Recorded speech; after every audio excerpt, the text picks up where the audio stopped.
चीन और उसकी साजिशों को लेकर न्यूज 18 इंडिया ने अब तक की सबसे बड़ी पड़ताल की और खुलासा बेहद चौंकाने वाला है। चीन ने अपने नापाक इरादों को अंजाम देने के लिए अब तिब्बत की जमीन का लिया है सहारा। चीन ने तिब्बत के एक दो नहीं पूरे 5 एयरपोर्ट पर अपनी तैनाती को बढ़ा दिया है। न्यूज 18 इंडिया की पड़ताल में यह बात सामने आ गई है कि चीन भारत की सीमा के बेहद नजदीक बने तिब्बत के एयरपोर्ट पर न सिर्फ अपने लड़ाकू विमानों की बड़ी तादाद में तैनाती कर रहा है, बल्कि उन्हें महफूज रखने के लिए मौजूद ठिकाने तक बना लिए गए, मजबूत ठिकाने बना लिए। और चौंकाने वाला पहलू यह भी है कि चीन की इस चाल की पोल खुली सैटेलाइट इमेज से। एलएसी पर चीन की चौंकाने वाली चाल, मुंह की खा चुके चीन का अब नया प्लान। 5 एयरपोर्ट पर चीन की नापाक हरकत, आसमानी आंख से दिखी चीन की चाल, डरे हुए चीन की खतरनाक चाल। एलएसी पर चीन को अभी तक मुंह की ही खानी पड़ी है। भारतीय जाबाज सैनिकों ने कदम कदम पर चीन को सबक सिखाया और जरूरत पड़ी तो उन्हें उनकी हदों के भीतर तक खदेड़ा भी है। जमीन पर तो भारतीय सेना और उसकी चौकसी के आगे चीन की लाल सेना की नहीं चल पा रही है और अपनी दाल गलती ना देख चीन ने दिखावे के तौर पर बातचीत का पैतरा भी अख्तियार कर रखा है। लेकिन चीन की शातिर चालों का चौंकाने वाला खुलासा सामने आया है आसमानी आंख से, यानी सैटेलाइट इमेज से। इन चंद तस्वीरों ने चीन की पूरी पोल खोल दी और चीन के मंसूबों को भी भारत के सामने जाहिर कर दिया है।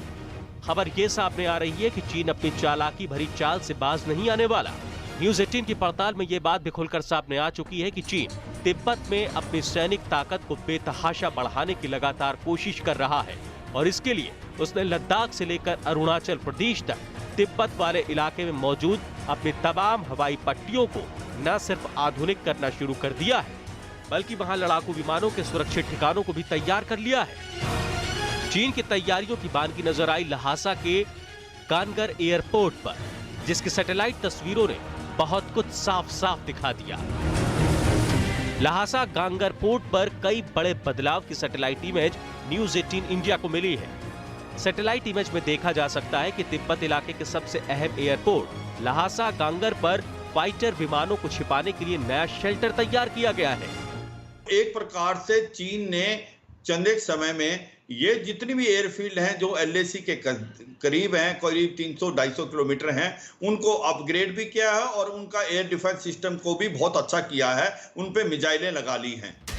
न्यूज 18 को मिली एक्सक्लूसिव जानकारी के मुताबिक Rutog county, Ngari Gunsa airport, Shigatse airport, Nyingchi airport और लहासा गांगर एयरपोर्ट चीन के ये वो एयरपोर्ट हैं जिनके बारे में खुलासा यही है कि ये सभी के सभी 5 एयरपोर्ट तिब्बत के उस इलाके में आते हैं जिसकी भारत की सरहद से दूरी बेहद कम है। इन एयरपोर्ट को चीन ने रीजनल कनेक्टिविटी का हवाला देकर विकास करने की बात की आड़ ले रखी है, जबकि सैटेलाइट इमेज से साफ हो जाता है कि ये एयरपोर्ट उसकी सैनिक गतिविधियों के केंद्र ज्यादा है, क्योंकि वो इन एयरपोर्ट को मिलिट्री एयरबेस में तब्दील कर रहा है। इसी बीच न्यूज 18 की पड़ताल में ये बात भी सामने आई कि कहने को तो ये एक नागरिक एयरपोर्ट है, मगर यहाँ एक टैक्सी ट्रैक है जो हैंगर्स की तरफ जाता है। वो हैंगर्स एयरपोर्ट के इर्द गिर्द मौजूद पहाड़ियों के भीतर बनाए गए हैं और सामने आ गई है कि चीन इन हैंगर्स में एक वक्त में करीब 36 लड़ाकू विमान खड़े कर सकता है। और सबसे हैरान करने वाली बात यह है कि इन पहाड़ियों और हैंगर्स पर किसी भी तरह के विस्फोट या बम का कोई असर तक नहीं हो सकता, यानी यहाँ खड़े चीन के लड़ाकू विमान पूरी तरह से महफूज माने जा रहे हैं। इससे भी ज्यादा चौंकाने वाली बात यह है कि चीन की एयरफोर्स ने इस तरह के ठिकाने रूस से सटी अपनी सीमाओं पर मौजूद एयरपोर्ट पर सबसे ज्यादा कर रखे हैं, लेकिन तिब्बत के इलाके में चीन की वायुसेना ने पहली बार अपने एयरपोर्ट को इतने मजबूत कवच से कवर किया है। चीन ने जो अपने एयरफील्ड हैं जैसे होपिंग है, होटन है, काशगर है और पंगते है और उन पे सब पे जो गुरगांसा है और उनकी एक तो उसने अपग्रेड किया है और उसका रनवे बढ़ाया है और उसके अंदर जो और डिफेंसेस है उनको भी एक प्रकार मजबूत किया है और उसके साथ साथ उसने मिसाइलें भी अभी जो हैं लगा ली हैं। न्यूज 18 इंडिया ने जब एयरपोर्ट की हिफाजत की पूरी पड़ताल की तो ये बात सामने आई कि आमतौर पर किसी भी हैंगर या एयरपोर्ट के महफूज ठिकाने पर ब्लास्ट या बम प्रूफ हैंगर की जरूरत तब पड़ती है जब जंग के हालात हों, क्योंकि जंग के दौरान खुले आसमान के नीचे खड़े फाइटर पर दुश्मन के हमले का खतरा हो सकता है। छिपे ठिकानों में लड़ाकू जहाज ज्यादा सुरक्षित होते हैं और ऐसे में जब उनकी जरूरत पड़ती है तो उन्हें निकालकर लॉन्च किया जा सकता है। तिब्बत के ल्हासा कांगर एयरपोर्ट के अलावा नंगारी गुसा एयरपोर्ट और शिगासे एयरपोर्ट पर भी चीन ने ऐसे ही इंतजाम किए हैं। इतना ही नहीं, बेहद चौंकाने वाला खुलासा तो ये है कि इन एयरपोर्ट पर मिसाइल लॉन्च करने तक का भी चीन ने पूरा इंतजाम कर रखा है। लड़ाई के लिए इन्होंने J-10, J-11 और J-20 एयरक्राफ्ट वहां ले आया है और उसके साथ साथ वहां पर मिसाइलें प्रोटेक्ट करने के लिए उन्होंने एयर डिफेंस सिस्टम किए हैं। इन एयरपोर्ट की भारत से दूरी और वहां पर चीन की तैयारी हर हाल में चीन के मंसूबों को जाहिर कर देती है। चीन युद्ध पर आमादा है तो चीन के जवानों को पटकनी देने के लिए हमारे जवान पूरी तरह तैयार हैं। लद्दाख में जवान लगातार कर रहे हैं कड़ी मेहनत ताकि चीन की किसी भी गंदी चाल को कर सके नाकाम। न्यूज 18 इंडिया आज आपको लेकर वो ट्रेनिंग ग्राउंड दिखाने जा रहा है जहां हमारे जाबाज जवान चीन को पटकनी देने की ट्रेनिंग लेते हैं। लेह की पहाड़ियों के बीच मुश्किल जगहों पर मौजूद इस ट्रेनिंग ग्राउंड में हमारे जवान हर मुश्किल चुनौती से निपटने की तैयारी करते हैं। इस ट्रेनिंग ग्राउंड में LAC की दुर्गम पहाड़ियों जैसा माहौल बनाकर जवानों को चीन की हर चुनौती से निपटने की तैयारी करवाई जाती है।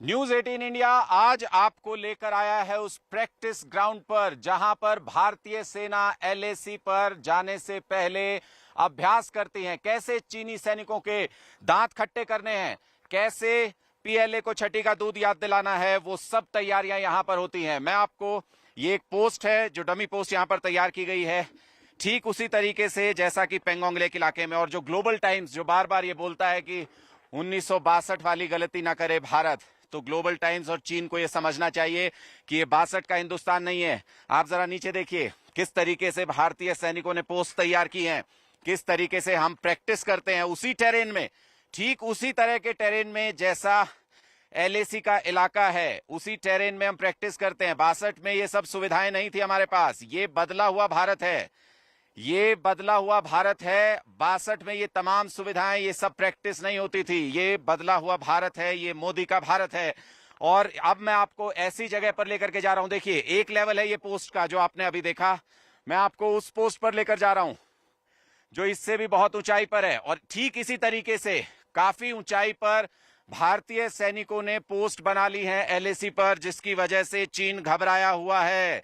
चीन बार बार अफवाह फैलाने की कोशिश कर रहा है, चीन बार बार हमारी तैयारियों पर सवाल करने की कोशिश कर रहा है। लेकिन मैं आपको यह दिखा रहा हूं कि LAC तो दूर, LAC पर जाने से पहले ही कैसे हमारे सैनिक पूरी तरह से तैयार रहते हैं। वो पोस्ट देखिए कितनी ऊपर है, यहां से काफी मुश्किल होगा हमारे लिए वहां पर पहुंचना। लेकिन हम आज आपको हर वो मुश्किल दिखाएंगे जिससे भारतीय सैनिक भी जूझते हैं जंग के मैदान में। और इसी तरीके के इलाके में इन ऊंचाई पर बनी पोस्ट पर हमारे सैनिक पहुंचे हुए हैं।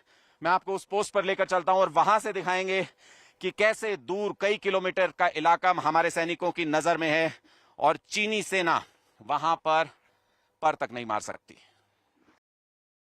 भारत बदल चुका है, भारतीयों की सोच बदल चुकी है, भारतीयों में जोश बढ़ चुका है। PM मोदी ने जिस जोश और जज्बे से 130 करोड़ भारतीयों को एकजुट होकर खड़े होने की अपील की, उसका असर दिखाई दिया 29-30 अगस्त की रात को। न्यूज 18 इंडिया ने भारत चीन के बीच बने सीमा विवाद पर बड़ी पड़ताल की है और पड़ताल में यह पता चला है कि 29 और 30 अगस्त की रात कैसे भारतीय सेना के जाबाजों ने दक्षिणी पैंगोंग की कई चोटियों पर अपना कब्जा जमाया। न्यूज 18 इंडिया की सुपर एक्सक्लूसिव पड़ताल। न्यूज 18 इंडिया की टीम ने भारतीय सेना के ऑपरेशन दक्षिण पैंगोंग पर बड़ी पड़ताल की है। इस पड़ताल में पता लगा है कि 29-30 अगस्त की रात LAC पर पैंगोंग झील के नजदीक PM मोदी के नए भारत की सेना ने कैसे चीन को धूल चटाई और कैसे अंधेरी रात में महज 120 मिनट के अंदर SFF ने कई चोटियों पर तिरंगा फहरा दिया। जून में LAC पर हुई झड़प से देश भर में गुस्सा पहले से ही था और PM मोदी के दिमाग में चीन से बदला लेने का इरादा पनप रहा था। इसके बाद काम शुरू हुआ रणनीति बनाने पर, लेकिन इस बीच PM मोदी सैनिकों का मनोबल बढ़ाना नहीं भूले। 3 जुलाई को अचानक प्रधानमंत्री लद्दाख पहुंचे और सैनिकों में ऐसा जोश भर दिया जिसका नतीजा 29-30 अगस्त की रात को दिखाई दिया। आप मां भारती की ढाल बन करके उसकी रक्षा करते हैं, उसकी सेवा करते हैं। उसका मुकाबला पूरे विश्व में कोई नहीं कर सकता है। आपका साहस उस ऊंचाई से भी ऊंचा है जहां आप तैनात हैं। 29-30 अगस्त की रात को जिन चोटियों पर एसएफएफ की विकास टीम ने तिरंगा लहराया था, उस ऑपरेशन को इतना गुप्त रखा गया था कि सेना की सुरक्षा में तैनात फॉर्मेशन ट्रूप्स को भी इसकी जानकारी नहीं थी। न्यूज़ 18 को 29 और 30 की रात की पूरी खबर पता लगी है, जिसके मुताबिक खुद जनरल बिपिन रावत की अगुवाई में इस ऑपरेशन को अंजाम देने की तैयारी कई दिन पहले ही कर ली गई थी। दिल्ली में आला अधिकारियों को खबर थी कि एलएसी पर पैंगोंग के दक्षिणी हिस्से में चीन की पोजीशन क्या है। सारी रणनीति प्रधानमंत्री नरेंद्र मोदी की जानकारी में बनी और चीन को करारा जवाब देने के लिए नई दिल्ली में बड़े सैन्य अधिकारियों की एक बैठक हुई। 24 अगस्त की दोपहर को नई दिल्ली में एक बड़ी बैठक हुई। इस बैठक में रक्षा मंत्री राजनाथ सिंह, सीडीएस बिपिन रावत मौजूद थे, जो पीएम मोदी के हर हाल में चीन को सबक सिखाने के इरादे से अच्छी तरह वाकिफ थे। उनके साथ बैठक में कई बड़े सैन्य अधिकारी भी मौजूद रहे। इसी बैठक में चीन से अहम चोटियां छीनने की रणनीति बनाई गई। एसएसएफ की एक खास टीम को इस ऑपरेशन के लिए चुना गया। इस ऑपरेशन का खतरा समझते हुए सीडीएस बिपिन रावत ने तीनों सेनाओं को युद्ध के लिए तैयार रहने का आदेश भी दिया था।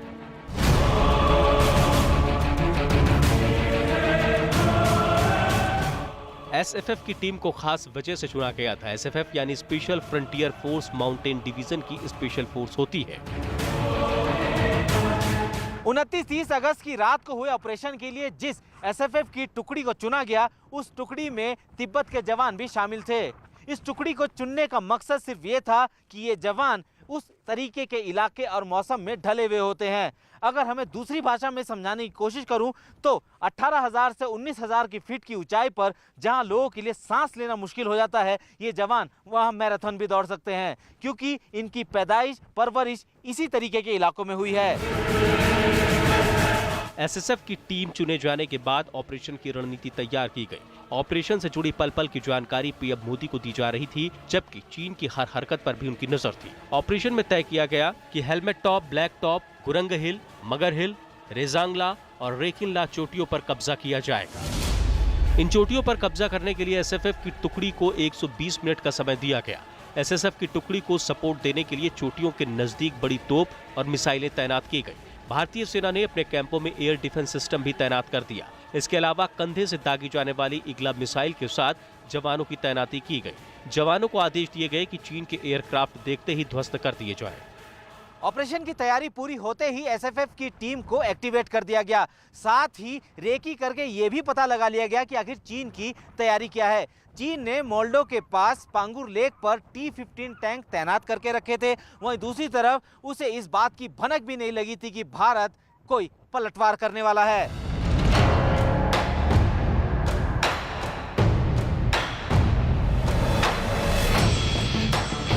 एसएसएफ की टुकड़ी और भारतीय सेना ने तैयारी पूरी कर ली थी। सैनिक एलएसी की ओर चढ़ाई करके चोटियों के नजदीक पहुंच चुके थे। अब इंतजार था अंधेरा गहराने का। जैसे ही अंधेरा गहराया, ऑपरेशन शुरू कर दिया गया और दिल्ली में बैठे पीएम मोदी एलएसी पर चल रही हर हलचल और ऑपरेशन के एक एक कदम का हाल जान रहे थे। कमांडर का इशारा मिलते ही एसएफएफ की टुकड़ी ने स्पांगुर की तरफ चढ़ाई शुरू कर दी। बिजली की गति से टुकड़ी ने 120 मिनट से पहले ही ऑपरेशन पूरा कर दिया। 31 अगस्त की सुबह से पहले ही 2000 भारतीय जवान चोटियों पर तैनात हो गए। चीन से छिनी चोटियों पर फ्रेंच मिलान एंटी टैंक मिसाइल लगा दी गई। इसके साथ ही कार्ल गुस्ताव रॉकेट लॉन्चर तैनात कर दिए गए। इन हथियारों के सामने मोल्डो में खड़े चीन के टैंक बेकार खड़े रह गए और 31 अगस्त की सुबह तक चीन के मोल्डो मोर्चे पर भारत हावी हो गया। मतलब ये कि स्पांगुर की तलहटी में खड़ा चीन का असलहा बारूद धरा का धरा रह गया और भारतीय सेना इस हालत में पहुंच गई कि चीन ने जैसे ही पलटवार करने की सोची, उसके सैनिकों को भागना पड़ा। पीएम मोदी के एक इशारे पर भारतीय सेना ने चीन की सेना को खदेड़ दिया और पाकिस्तान के बाद अब चीन को भी सबक सिखा दिया कि ये नया भारत है जो घुसपैठ बर्दाश्त नहीं करेगा और जरूरत पड़ने पर धूल भी चटा देगा। 31 अगस्त की सुबह बदले हालात देखकर चीन को झटका लगा तो चीन ने चोटियों की तरफ बढ़ने की कोशिश की। इसके जवाब में भारतीय जवानों ने हवा में गोली चलाकर चेतावनी दी।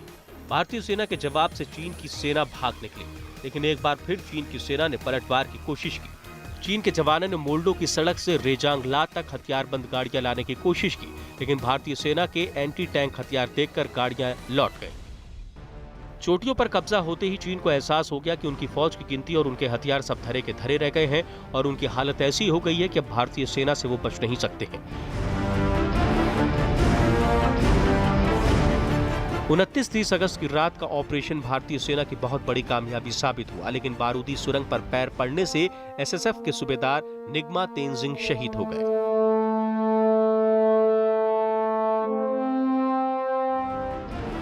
29 अगस्त की रात से ही चीन की सेना की हेकड़ी हवा हो गई है और उसकी चौथी उंगली यानी फिंगर 4 की सभी चोटियों पर भारतीय सेना के बूटों की कदमताल से चीन के कान फटे जा रही हैं।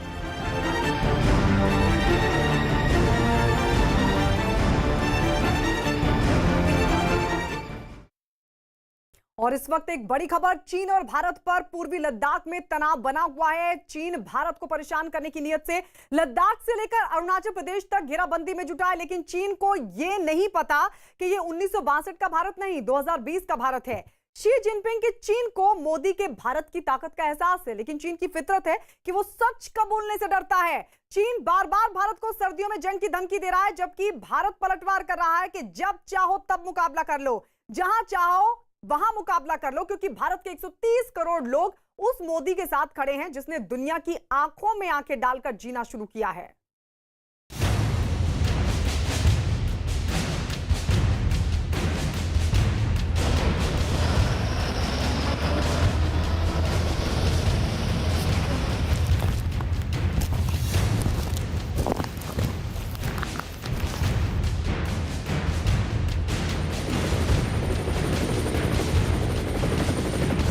ये लद्दाख क्षेत्र का सबसे बड़ा आयुक्त डिपो है।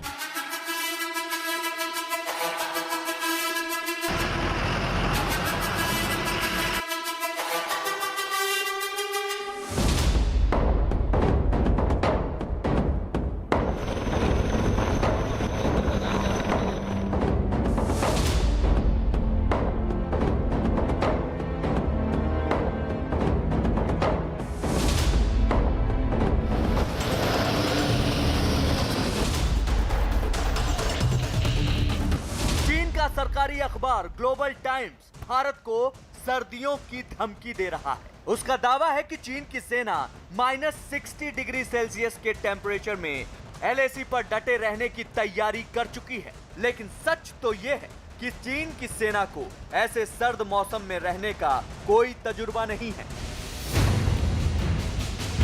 भारतीय सेना ने पूरी सर्दी उन चोटियों पर बिताने का मन बना लिया है जो चीन के अधिकार से छीन ली गई हैं, और अब अपनी सीमाओं की रक्षा के लिए सर्दी के कठोर मौसम में युद्ध भी करना पड़ जाए तो उसकी भी पूरी तैयारी कर ली गई है। सैनिकों को ठंड से बचाने के लिए गर्म टेंट का बड़े पैमाने पर इंतजाम कर लिया गया है। इसके साथ ही बर्फबारी और ठंड से बचाने वाले सूट के साथ साथ माउंटेनियरिंग के साजो सामान चोटियों पर तैनात सैनिकों को दे दिए गए हैं। अग्रिम चोटियों तक राशन की भरपूर खेप पहुंचा दी गई है। बोफोर्स तोप सहित एलएसी पर बड़ी आर्टिलरी गन तैनात कर दी गई हैं। अग्रिम चोटियों पर हीटर कैरो नाम के हीटर लगाए गए हैं जो सैनिकों को गर्म रखेंगे। अग्रिम चौकियों तक ईंधन पहुंचाया गया है जिससे खाना बनेगा। गश्त लगाने वाली गाड़ियां और हीटर वगैरह चलते रहेंगे। ज्यादा बर्फबारी में होने वाले एवलांच से बचने के लिए रेस्क्यू टीम तैनात की जा चुकी है। इसके अलावा मशीनों में आने वाली खराबी को सुधारने के लिए मेंटेनेंस टीम अग्रिम चौकियों पर तैनात की जा चुकी है। एलएसी पर आने वाले दिनों में -30 से -50 डिग्री तक पारा गिर सकता है। उस बेरहम मौसम से सैनिकों को बचाने का खास इंतजाम किया गया है। ठंड से बचाने का काम करेंगे ये खास टेंट। खास तरह के ये टेंट कई आकार के हैं। इनमें 2 से लेकर 10 तक जवान एक साथ रह सकते हैं। जैसा कि आप देख पा रहे हैं, बैकग्राउंड में विभिन्न प्रकार के टेंट लगे हुए हैं, जैसे कि small tent, large tent, medium and tent high altitude. हमारे टेंटों में हीटिंग अप्लायंसेस की सुविधा मौजूद है। इन सुविधाओं के अलावा हमारे जवानों को कैरो हीटर्स, जो कि हजारों की तादाद में जो भी हमारे जवान आगे डिप्लॉयड हैं, उनको इशू किए जा चुके हैं। ये हाई क्वालिटी के टेंट हाई ऑल्टीट्यूड यानी बेहद ऊंचे इलाके में आजमाए हुए हैं और फॉरवर्ड पोस्ट पर तैनात सैनिकों के लिए पेंगोंग झील पर भेजे जा चुके हैं। इनके साथ ही टेंट को गर्म रखने के लिए कैरो हीटर भी तैनात कर दिए गए हैं। देख सकते हैं कि एक टेंट है, इसको विशेष तौर पर बनाया गया है हाई ऑल्टीट्यूड के लिए, लेकिन इसका तापमान जो है वो ये -20 तक जो है ये टेम्परेचर झेल सकता है। साथ ही इसमें कम से कम 7 से 8 लोग आसानी से रह सकते हैं। ये कैरो हीटर है जो कि गर्मी देता है। चारों तरफ से जो है ये 2 अलग अलग लेयर्स की बनी हुई है। ये इन सब के साथ साथ जवानों को बर्फ में रहने, चलने और पहाड़ों पर चढ़ने के लिए खास साजो सामान, जिसे extreme cold climate clothing and mountaineering equipment कहा जाता है, वो भी दिए जा चुके हैं। Special clothing and mountaineering equipment को 2 भागों में बांटा गया है। कैटेगरी 1 में पर्सनल क्लोथिंग 21 आइटम जो हर जवान को इशू किए जाते हैं। आज की डेट में जो भी जवान आगे डिप्लॉयड हैं, हर एक को स्पेशल क्लोथिंग दिया जा चुका है। कैटेगरी 2 में अवलांच रेस्क्यू इक्विपमेंट जो आप मेरे पीछे देख सकते हैं, like HAPO bag, carabiners and obstacle crossing equipment आता है।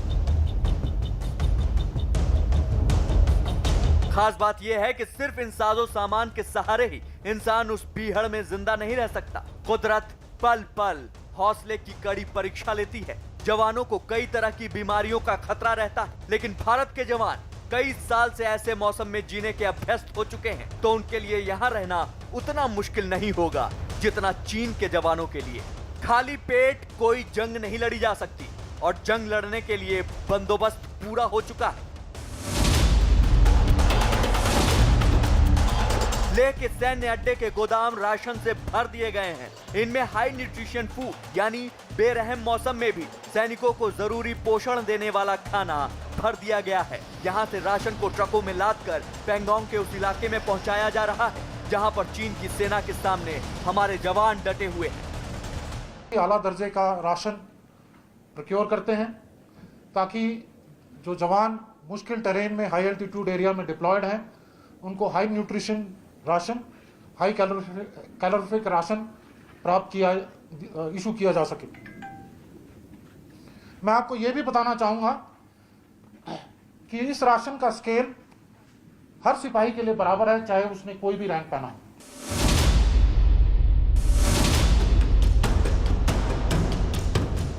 खाने और रहने के शानदार बंदोबस्त के बाद चीनी मिट्टी से बनी सेना को जवाब देने के लिए भी पूरी व्यवस्था कर ली गई है। बोफोर्स को अग्रिम चौकियों पर तैनात सैनिकों की मदद के लिए तैनात कर दिया गया है और रखरखाव के लिए टीमें भी तैनात कर दी गई हैं। एक बहुत ही महत्वपूर्ण हिस्सा है उसमें लगने वाले स्पेयर्स और कंपोनेंट्स। टेक्निकल स्टोर्स ग्रुप का काम होता है कि रिपेयर टेक्नीशियंस को एक फायरिंग पिन से लेकर के एक टैंक के इंजन असेंबली तक जिस भी चीज़ की ज़रूरत हो हम उन्हें वो अवेलेबल करवाएं। जो गाड़ी आप मेरे पीछे देख रहे हैं ये एक मोबाइल स्पेयर्स बिन लॉरी है जिससे हम मोबाइल फॉरवर्ड रिपेयर टीम्स तक स्पेयर्स, कंपोनेंट्स और असेंबलीज पहुंचाते हैं। बोफोर्स तोप करगिल में पाकिस्तान के घुसपैठियों की रीढ़ तोड़ चुकी है और अब इसका मुंह चीन की ओर मोड़ दिया गया है।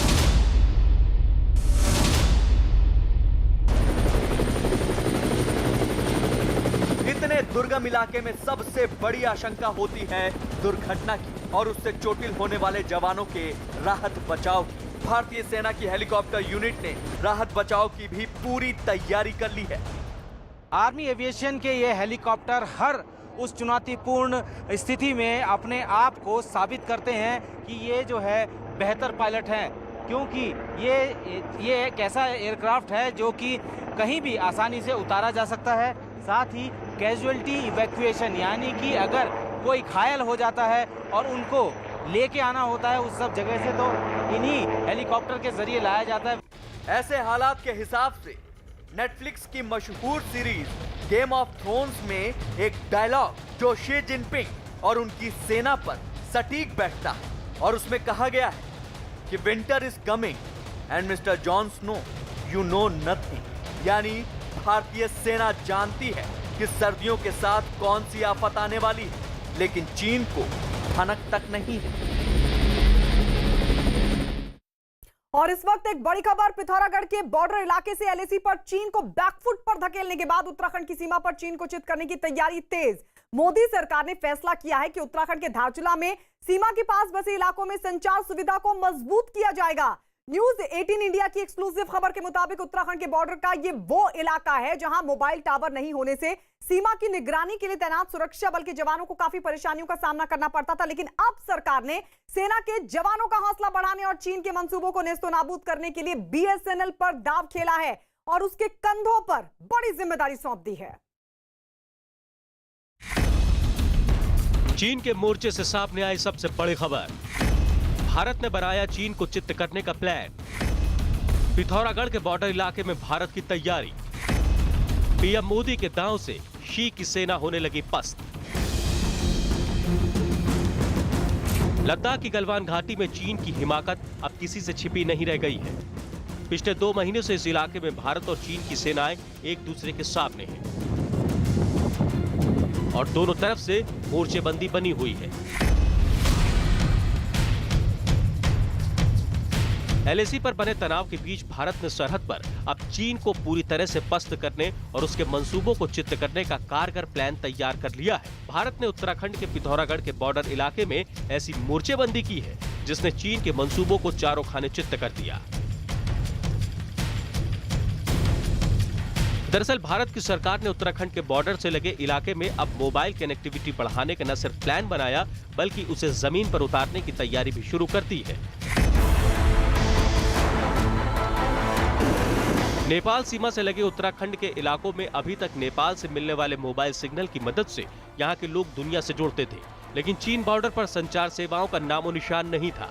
जून में लद्दाख की गलवान घाटी में चीन की हरकतों को ध्यान में रखते हुए मोदी सरकार ने फौरन एक बड़ा फैसला लिया और धारचूला में मोबाइल कनेक्टिविटी को कायम रखने के लिए बीएसएनएल को ये जिम्मेदारी सौंपी गई। इसका सबसे बड़ा फायदा इस इलाके में तैनात होने वाली भारतीय सीमा सुरक्षा बल के जवानों, सेना के जवानों के साथ साथ आईटीबीपी और एसएसबी के जवानों को फायदा मिलेगा और अब वो देश के बाकी हिस्सों से मोबाइल के जरिए आसानी से जुड़ जाएगी। धारचूला के विधायक माननीय हरीश धामी जी ने हमें समकोट नामक स्थान पर टावर लगाने के लिए अपनी विधायक निधि से अनुदान दिया है। इसके अलावा उन्होंने 2 या 3 अन्य जगहों पे भी टावर लगवाने के लिए अनुदान देने का आश्वासन दिया है। न्यूज 18 इंडिया को मिली सुपर एक्सक्लूसिव जानकारी के मुताबिक इलाके में सेना और सीमा सुरक्षा बल के जवानों की इस बड़ी मदद के लिए धारचूला के विधायक हरीश धामी ने समकोट में मोबाइल टावर लगाने के लिए बीएसएनएल को 29 लाख की रकम मुहैया करवाई। इतना ही नहीं, मोदी सरकार ने इस इलाके में चीन के घुसपैठ करने के मंसूबों को पूरी तरह से नेस्तनाबूद करने के लिए ही एक और बड़ा फैसला लिया है। यहाँ बॉर्डर इलाकों को पूरी तरह से संचार से जोड़ने के लिए पैसों की कोई कमी न होने का ऐलान तक किया गया है। खुद विधायक ने इस बात की तस्दीक की। असल में हो ये रहा था कि बीएसएनएल के खराब माली हालत और मोबाइल टावर के लिए पैसों की कमी की वजह से ये प्लान अभी तक परवान नहीं चढ़ पा रहा था, लेकिन अब मोदी सरकार ने इस प्लान को सबसे अहम समझते हुए इसे हरी झंडी दे दी है। 29 लाख रुपए की जो हमने एस्टिमेट भेजा था, तो समकोट पहला तो अभी हमने समकोट के लिए दिया है, 29 लाख रुपए की धनराशि हमने मुक्त कर दी है। और दूसरा मैंने उनको लिखा है कि जिन एरियाओं में भी वो मोबाइल टावर लगाना चाहते हैं और जो भी धनराशि की उनकी ज़रूरत है तो मैं उसके लिए जो है विधायक निधि का सारा पैसा भी देने के लिए तैयार हूँ।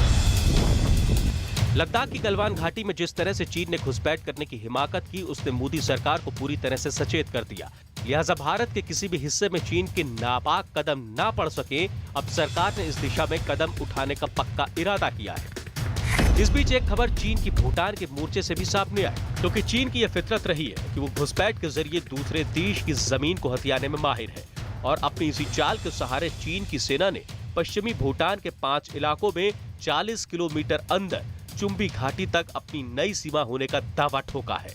ये बात भी किसी से छिपी नहीं है कि तिब्बत के लहासा गांगर एयरपोर्ट पर चीन की सेना और वायुसेना बड़ी तादाद में मुस्तैद है और किसी भी वक्त बड़े हमले की तैयारी में जुटी हुई है।